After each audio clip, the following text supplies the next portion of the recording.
Good morning. This is Mike Conklin, chairman of Sentinels of Freedom Scholarship Foundation, a foundation we developed to support severely wounded and injured veterans, post 9/11 veterans across the nation. We have somewhere over 700 of them now across the nation. They're doing fantastic things in their careers.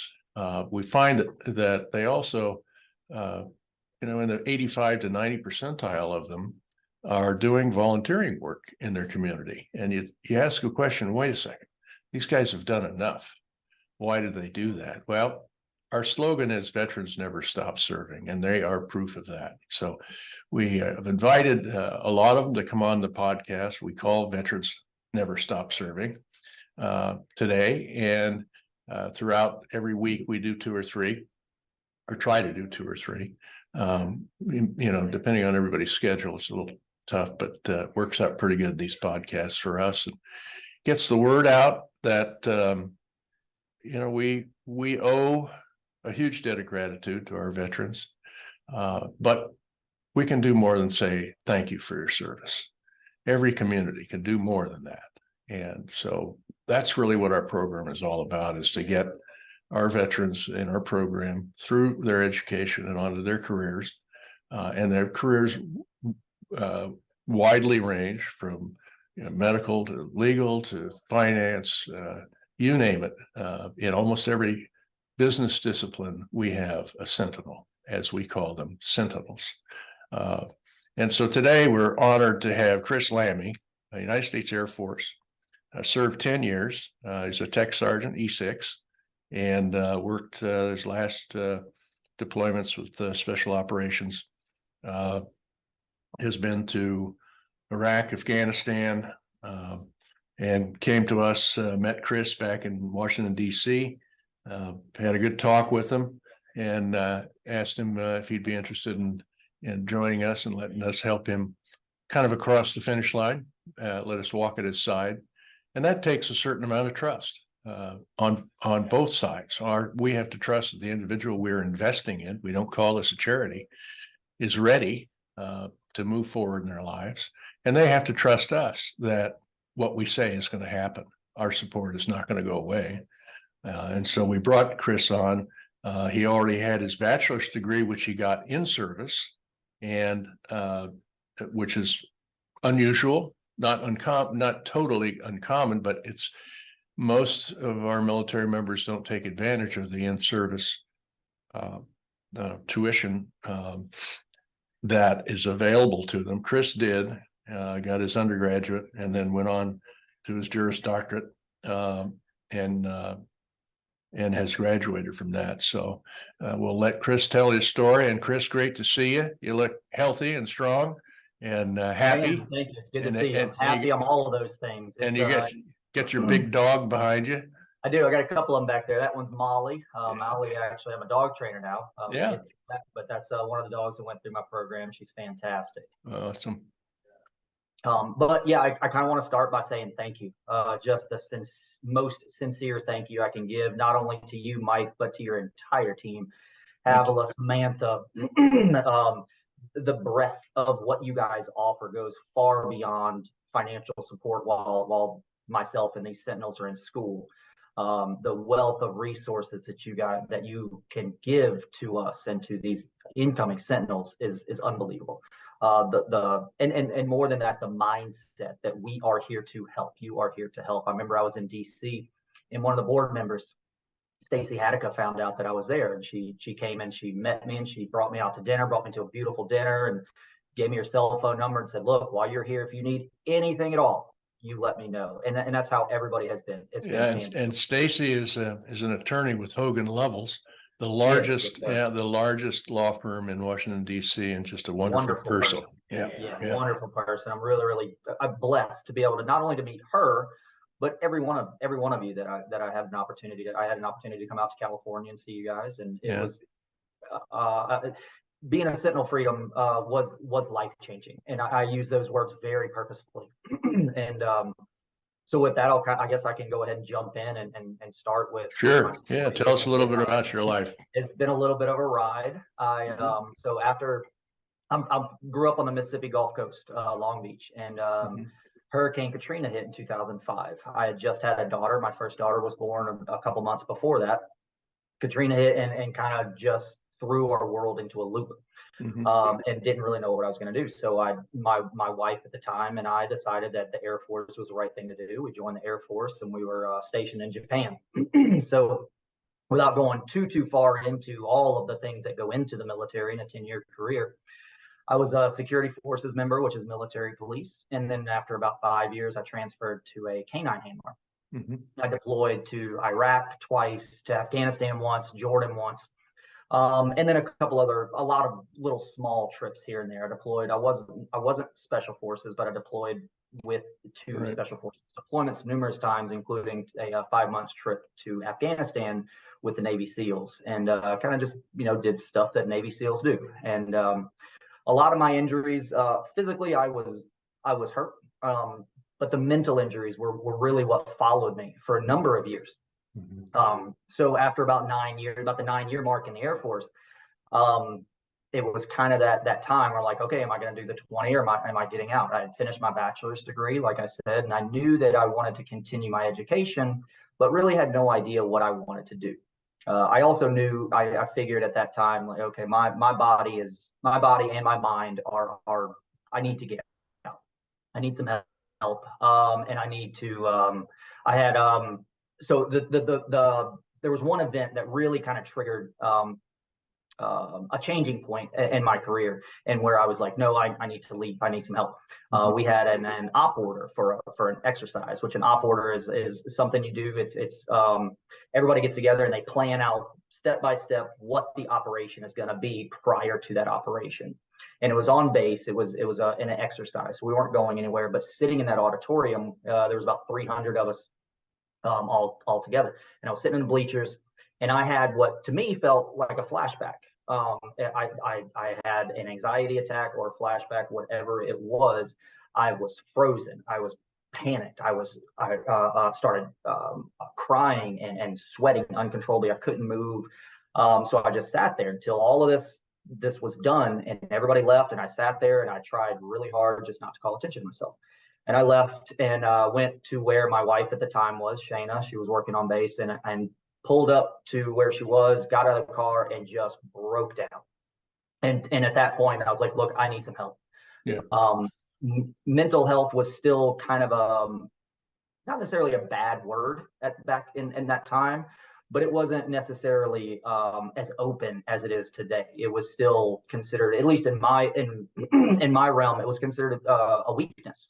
That you needed to go get help for your mental health, and that was a wrong mentality. I was wrong to think that, and we're seeing the changes of that mindset now, which is great. So I did. I went and I started getting some mental help. I spent 40 days in an inpatient rehab before I left the service. That helped significantly. One of the things that really caught my attention, however, was the medication aspect. The medication that I was on, where some of them did help, there were so many side effects. And for every positive, there was an equal or worse negative. And so fast forward, I got out of the Air Force a couple of years later. I was attending law school at LSU. After my first year of law school, I was in DC. I had the opportunity to spend the summer working on Capitol Hill with Student Veterans of America. And that's about the time that I connected with you guys a little bit before that. So you guys helped finance that as well and set up numerous things that allowed me to be able to do that. So again, thank you for that. That's where I met Stacy also. But during this time, this was again kind of the peak of my mental health struggles. And so during my last couple of weeks, I just didn't know if I was ever going to get better. I was hurt. And I rationalized to myself that my wife and my daughters would be better off without me. So I made a plan. I knew what I was going to do. I called my wife, I called my daughters, and kind of in my own way was saying goodbye.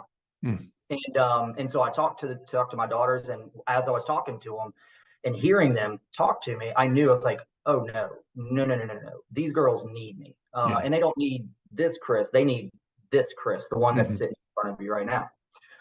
So at that point, I hung up the phone and I took all the pills that I had from the VA. I had all my medication, and I put them in a Ziploc bag, and I put them in my suitcase, and I just stopped cold turkey.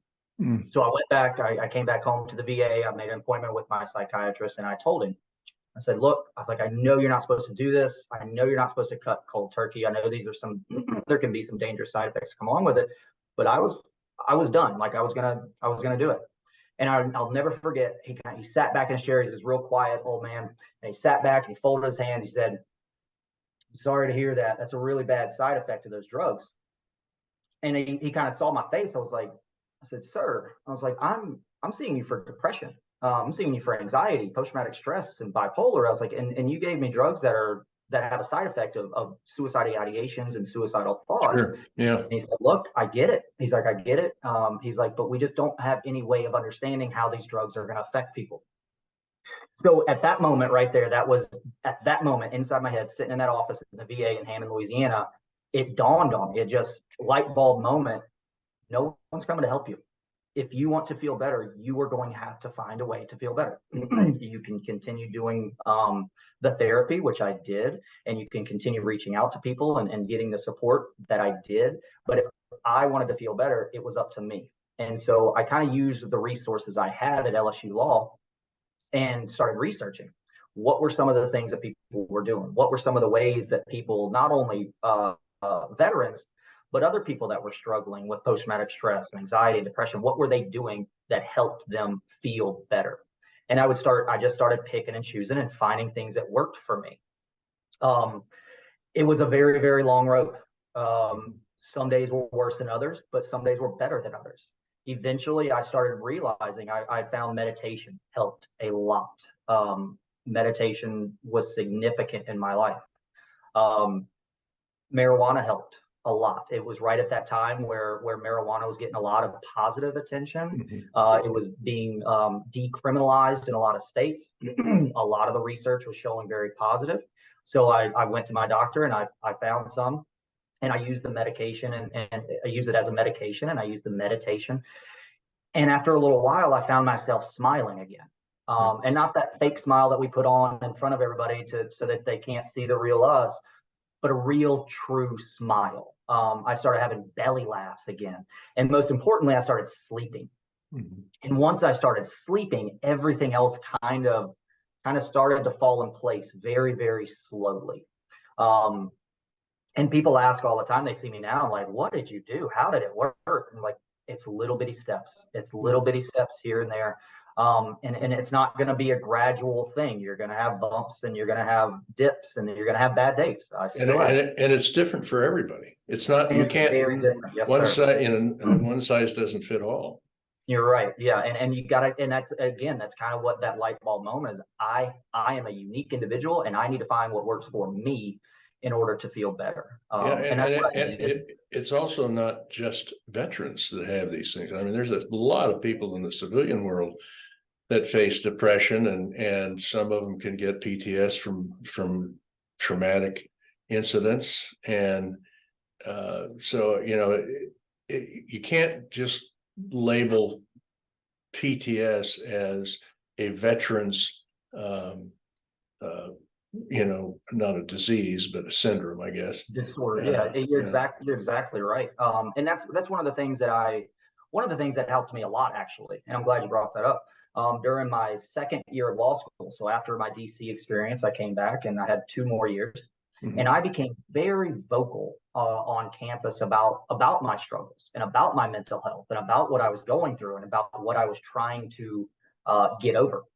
And I would stand up or raise my hand in class with 70 people that young kids compared to myself. I remember. Yeah. And I would tell my story, and it was terrifying. It was terrifying to be that vulnerable in front of these people that I barely knew. And time after time after time, I would do it, and I would have 7 people waiting for me after class. Like, I just want to thank you for sharing that. I've been dealing with this and this and this. And not only did it help them to hear that someone like me was struggling, but it helped me to be able to help them. It was a huge thing. That was a huge turning point. And ever since then, I again have kind of turned my mindset on being hurt mentally or physically is not something to be ashamed of. Getting help is not something to be ashamed of. It's a sign of strength. And so I continue to encourage my friends and family and anyone who will listen, that if you're struggling, there is a way to get help. You just have to put the time in, and you have to be patient with yourself, and you have to find what works for you. So that was another good turning point. So fast forward not everybody will understand that, Chris. When I was in the construction business, somebody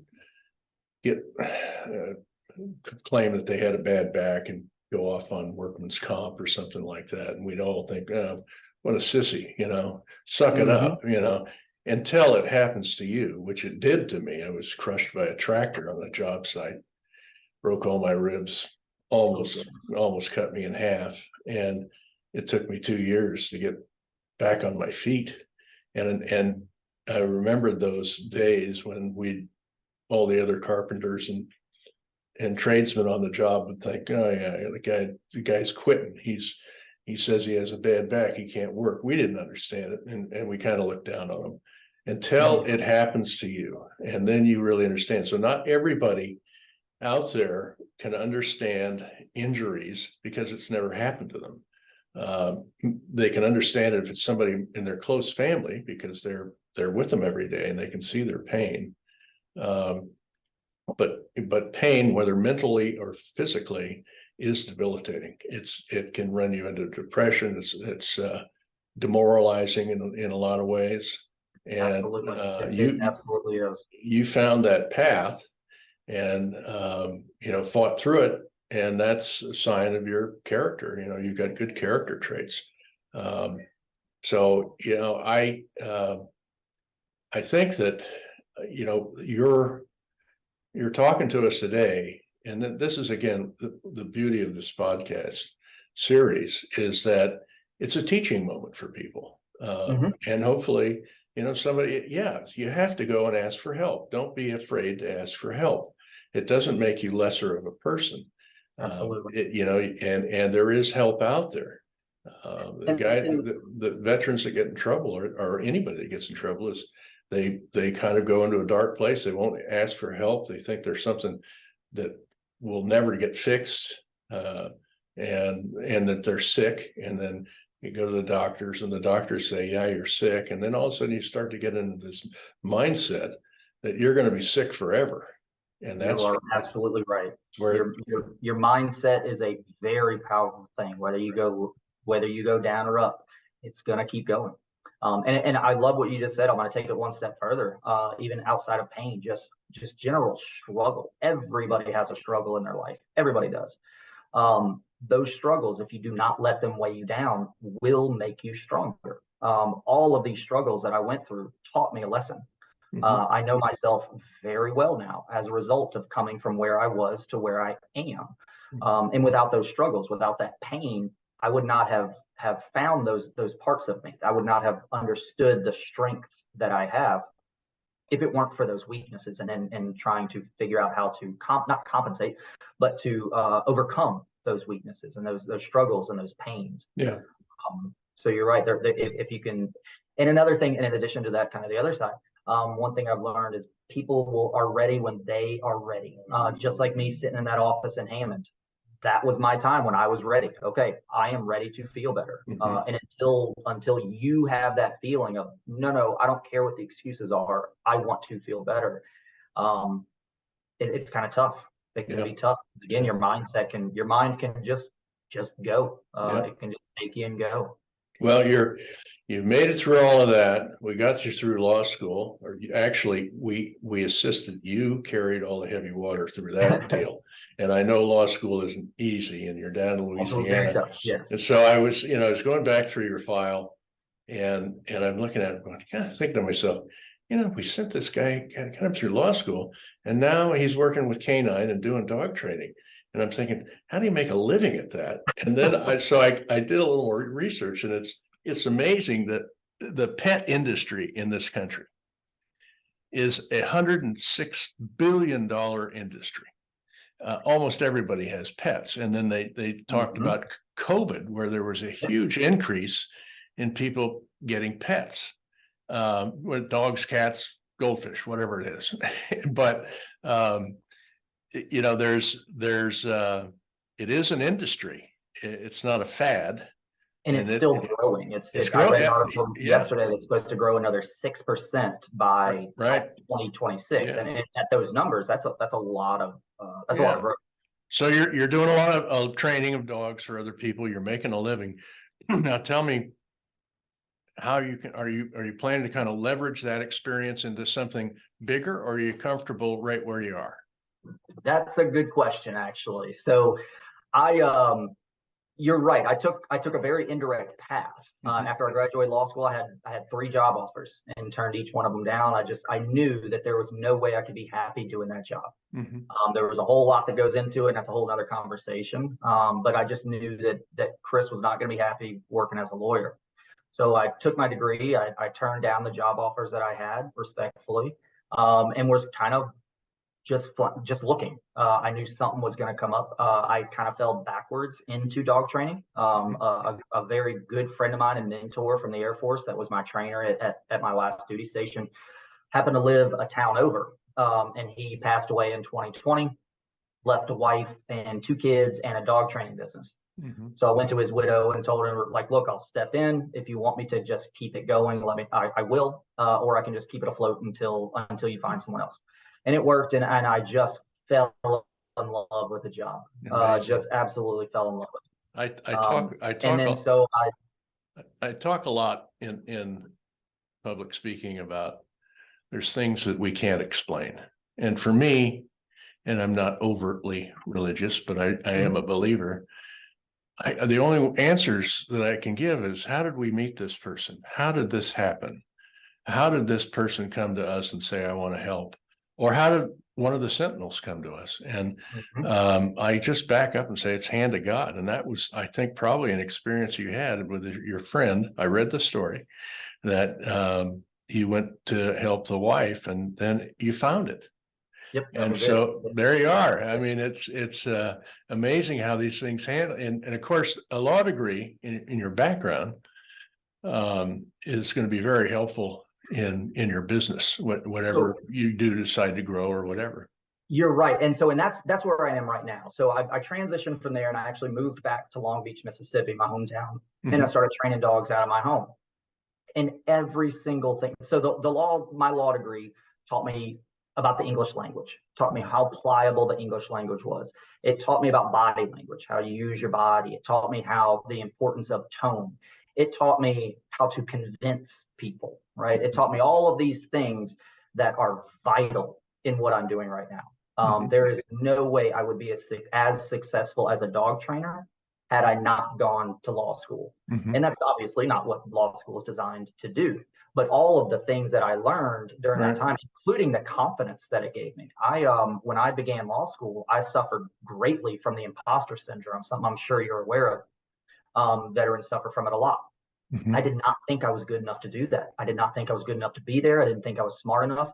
I finished in the top third of my class, and the confidence that gave me, I know now that I can do anything I want to do.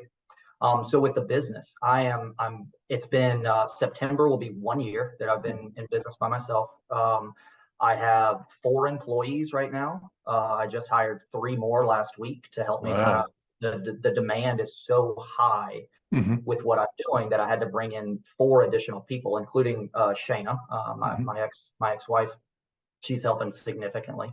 And I have hired a couple more trainers, and it's just a beautiful program. Where I'm teaching dogs how to communicate. I have a 16-word vocabulary list that I teach them.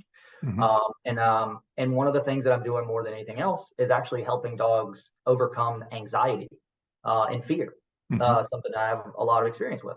And you mentioned dogs in COVID. So what happened with COVID? People were inside. They weren't going anywhere. They wanted companionship, so they would go get a dog. And so this dog came into their house, and they got used to their mom or dad being there all the time and having their attention all the time. And then the world opened back up, and mom and dad went back to work, and that dog sitting there, a pack animal sitting there with no one, and the anxiety that came along with that was severe. It was severe. I've seen a lot of cases that lead from anxiety to fear to actual aggression. And so that's kind of one of the things I'm working at, is introducing these dogs to the world in a way that they understand new things aren't scary, they're just new. Right. And a lot of my experiences, both personally and from law school, directly helped me do that. And so while I may not be doing exactly what you guys had planned as far as your financial financial investment, I feel very, very successful with what I've done. I'm absolutely living my passion. I And love that's waking up and doing my work every day. that's really what we want to see. And to me, it doesn't matter as long as you're happy, you're successful, you're making a living, and that you're doing that. And I got to tell you this great story about my old dog Buddy, Chocolate Lab. My three sons were in the Rangers and getting deployed very frequently, and many times both, at least two, were over there at the same time. And I, it creates a lot of anxiety for mom and dad. And Absolutely. what I found is that my wife Peggy, she handled it differently than I did. She had her tricks that she would use to get through the day, and of course we couldn't communicate with them. What helped me is I'd get up very early with Buddy and throw him in the truck, and we'd go down to we have a huge park with a big walking trail around it. I go down every morning with him, and he could smell a tennis ball or a baseball, 100 yards away, and he'd jump in the bushes and dig around and dig around. You'd see his tail wagging. It was hysterical. And he always made me laugh in the morning. And that started my day off right.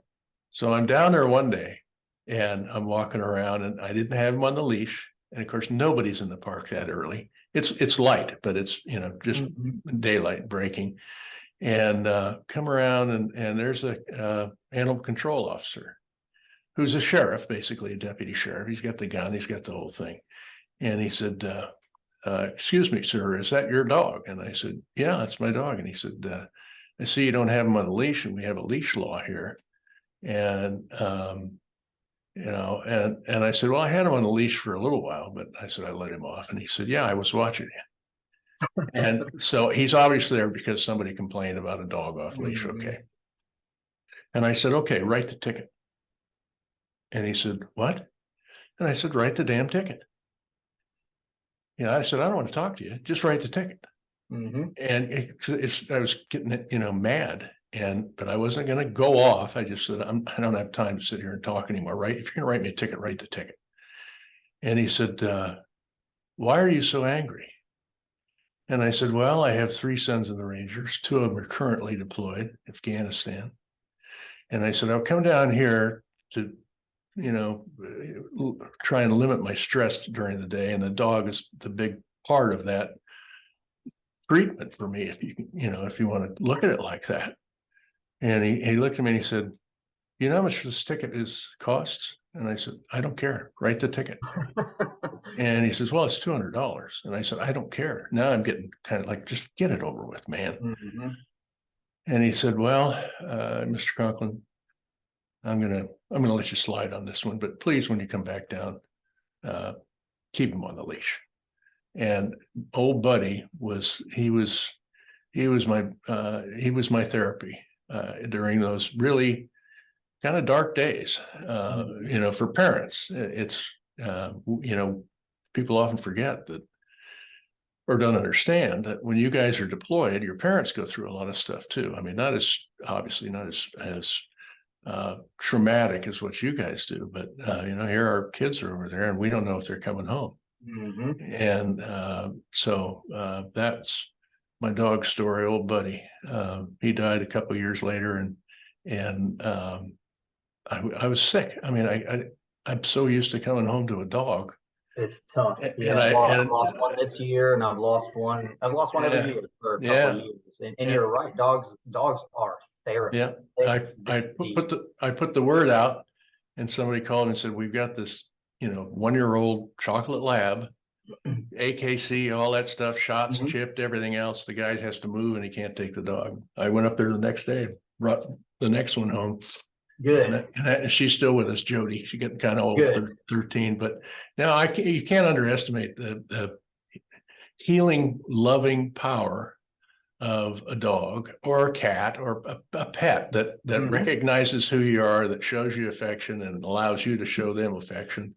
It's good for the soul. Now, I'm not saying it's for everybody, but I've had dogs all my life, and I don't know what I'd do without one. What these dogs are capable of still astonishes me every day. They are therapy. The more that I work with them, the more I guess kind of in tune I become with their particular intelligence. And they are very intelligent creatures. Yeah. They've been evolving alongside of us for thousands and thousands of years. Right. And they're very unique creatures, and by that I mean they're unique as a species, but each one of them are very unique in and of themselves. And if you can take care of them, and it's not, I think the average cost per year for a dog is something like $900 to $1,000. Right. Vet bills, food, all the other stuff. So there is an expense factor there. There's also, though, a tremendous amount of dogs that are available for rescue versus going out and getting a puppy. And so you talked about actually you asked where this is going, and that's one of the options that we have right now. Actually, is we're looking at forming a 501c3 and working with our local humane society, a couple of them. We've got talks with a few of them, and so some of they're overcrowded. The humane societies just are overworked, they're overbooked, and so our plan is to start a 501c3, take donations and grants and other monies, and take these dogs that have been sitting in the shelter for a little while, bring them into my home, train them, get them very trained to where they're more adoptable. And send them out. So instead of going to a shelter and you say, well, okay, this dog is cute, I like him, let's take him. Where when they come into our home, you'll have a full, 2 pages worth of this is who this dog is. These are all the tasks that he knows. This is the positive qualities of this dog. These are the negative qualities of this dog, and really help the opportunity for some of these dogs to get adopted. Yeah, I'll give you a name of a good friend of ours, a good friend and supporter of Sentinels, who has a very well funded foundation that deals with spaying and neutering dogs, cats, and absolutely repurposing and humane treatment. Really good guy. So when we get off, we'll do that on a sidebar, but I think he can be of help to you. That would be fantastic. Yes, sir. We're always trying to, use our network. Yes, absolutely. And y'all have a vast one. That's what I was saying at the beginning of this. The resources you guys have at your fingertips are immense. I talk about y'all all the time. I still have both professors and students at LSU Law that I talk to and LSU main campus. Right. And I push this program consistently. It's fantastic. Yeah. I likely would not have gotten through law school without it. I really don't think so. Financially, there was a huge burden. One of our Sentinels told me, John Walding, I think you may have met him, John Wayne Walding, Green Beret. He said, the biggest thing that Sentinels did for me, yes, the financial help it took a little burden off me so I could concentrate on getting his business going, was that you believed in me. And he said that helped me with my confidence. And so confidence, you just hit on it, it's in you. One of our other Sentinels, John Arroyo, who was shot at Fort Hood, he said, we all have it inside of us. He says it's like a blacksmith. You take the piece of metal in the hot coals and you pound on it and pound on it and pound on it and make it stronger and stronger and stronger. And so we all get pounded on at some point. But it does make us stronger and it forges us. But he said, the basic components of that steel is in everybody. You just you got to work at it. There's no free lunch out there, even for a wounded veteran. You are absolutely right. Yeah. All right. So we got we got a clear understanding where you're going, and you know that we're here anytime to help. I will, of course, introduce you to this good friend of ours who Yes, sir. you'll immediately recognize the company he runs. And I'm just, I'm extremely proud of you, of course, and I'm proud of all the people in our military and all of our veterans. The good things that you do when you come back to our community are, it's hard to put a measure on them. It's a huge value. And I think that you're a great example of that, Chris. So I'm very proud of you. Thank you very much, Mike. Yeah. It means a lot. I appreciate it. Yeah. Well, okay. This is Mike Conklin and U.S. Air Force Chris Lammy signing off for today. Wish you all a great 4th of July weekend, and remembering why we celebrate the 4th of July. A lot of people think that that's when we got our independence, was on the 4th of July. It took 7.5 years for England to officially recognize us as an independent nation, and a lot of human loss on our side and their side, and civilians. So it wasn't easy. I think it was 17. What was it? Well, anyway, 1778. No, later than that. But in any case, again, Mike Conklin, Chris Lammy signing off. Thank you very much for listening. Please share this podcast with your friends and family. Teach your children well.